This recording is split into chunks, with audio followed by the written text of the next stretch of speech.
Howdy. Before we get into sleep hygiene and how to effectively enhance our sleep, I want to make sure we address the basics of sleep. So in this video, I'm going to talk about some of the theories about why we sleep, what sleep entails, and how much sleep we need to get at night.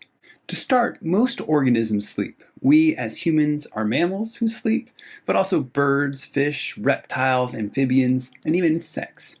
This suggests that there's an important biological function around sleep for all living things, not just human beings.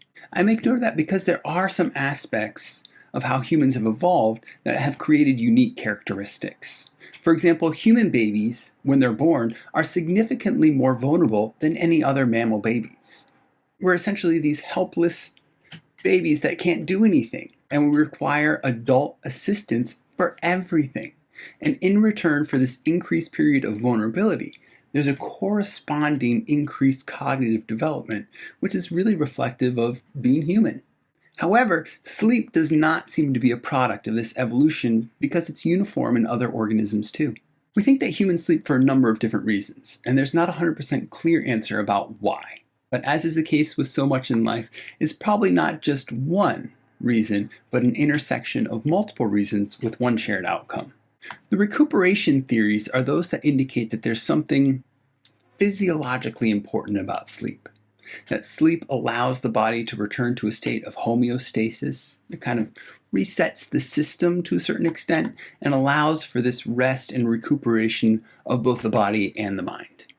The circadian theory of sleep suggests that maybe we've developed a circadian rhythm, where we're sleeping at night and awake during the day because there's something dangerous about being awake at night. That maybe humans haven't evolved to be able to see well at night or to function effectively in the dark.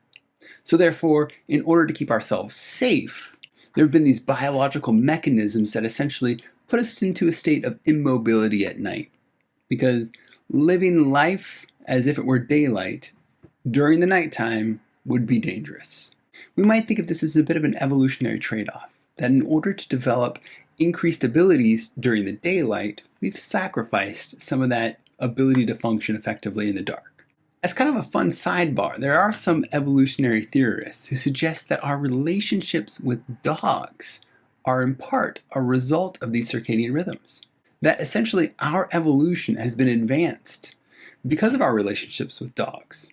Because in order for us to be safe in the natural environment with predators and other threats occurring at nighttime, it can be helpful to have a member of the community, which in this case is the dog, be able to attune to certain stimuli like hearing and smelling in order to alert the community if threats exist. In this way, our evolution may be connected to the relationships we've built with animals. Now, when we do sleep, humans move through 5 stages of sleep.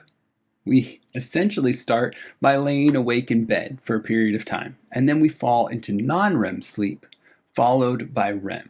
REM stands for rapid eye movement. And I hope you get the sense of how important REM is, because we're actively defining stages of sleep as being REM or the absence of REM, in other words, non-REM. There are 4 levels of non-REM sleep, just 1 through 4, and each reflects a deeper stage of the sleep cycle. During these stages, 1 through 4, we see a decrease in activity in both the mind and the body.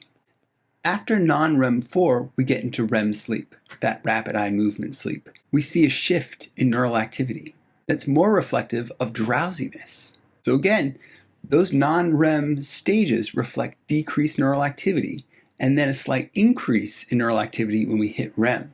We'll talk more about REM in just a moment. For now, the stages of sleep entail levels 1 through 4 of non-REM plus REM.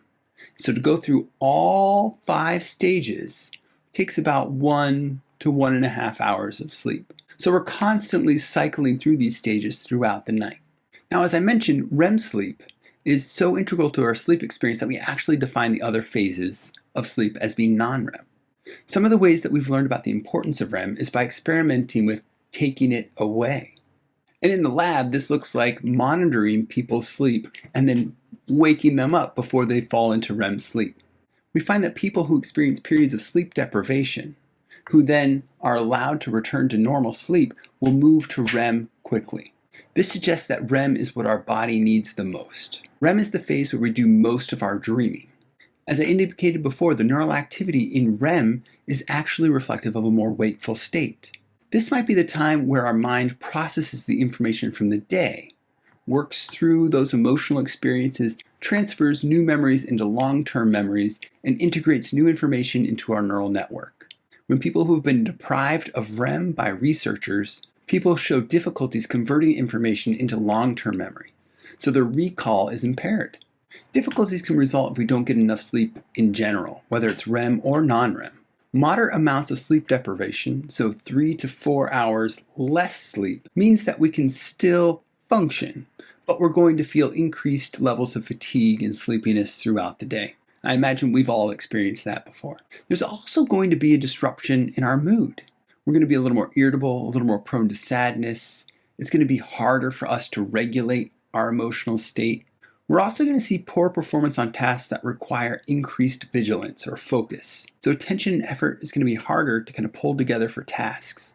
I think about those times in life where maybe we sacrifice sleep because we're working so much. Whether it was something that we're doing for our job or something that we're doing for school, we might cut back on sleep in order to ensure that we have enough time to complete those activities. But in cutting back on sleep, we might actually be impairing our ability to function on those tasks. I think about those nights where I stayed up late trying to finish a paper or study for an exam. And it seems counterintuitive because I'm taking this time to do the work. But in getting more time to work, I'm also making it harder for me to do the work. And so when we're thinking about approaching difficult tasks, maintaining our sleep schedule is actually going to be really helpful in order to promote effective functioning and performance on those tasks. Now, if we get even less sleep, which is prolonged over several days, it can result in microsleeps emerging.